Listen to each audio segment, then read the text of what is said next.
Tiniyak ng Department of Budget and Management na mas mapoprotektahan ang pondo ng bayan sa pamagitan na ipatutupad na bagong sistema ng line item budgeting. Ayon sa DBM, sa line budgeting, mas detalyado at idodokumento ang paggamit ng pondo sa isang proyekto.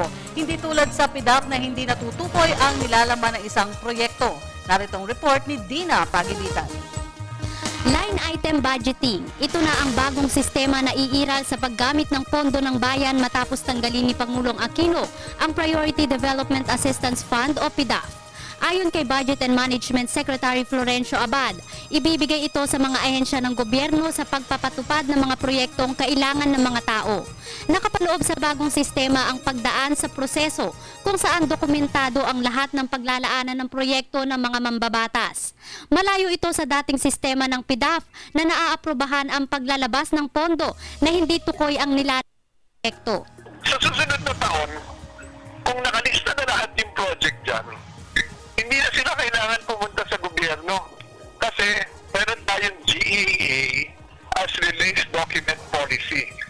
Pagka-approve ng budget, diretso na siyang pwedeng ipatupad ng ahensya. Samantala, bagamat nasa Executive Department ang responsibilidad ng paggamit ng pondo ng bayan, Kongreso naman ang mag-aaproba nito. Sabihin natin sa mga mambabatas na tiyakin lang na ang pagbabahagi ng pondo ay dapat walang maagrabyado. Sa panibagong sistema, mas magiging mahigpit na ang gobyerno ukol dito. Hindi na pwede ang proyektong nalulusaw na lamang. Infrastructures na hindi nakikita sa panahon ng kalamidad.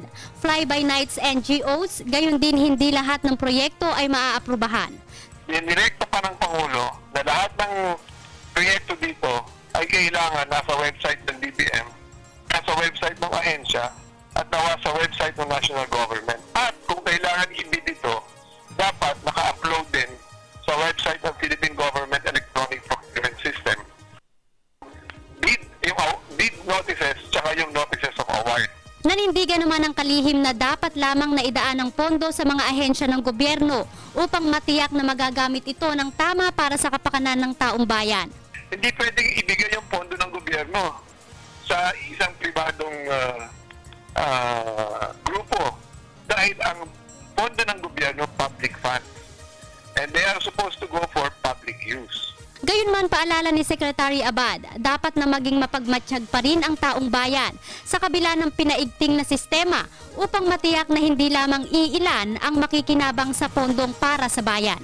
Wala namang perfectong sistema, kaya dapat patuloy na nagmamatsyag ang taong bayan. Para sa Telebisyon ng Bayan, ako si Dina Pagibitan.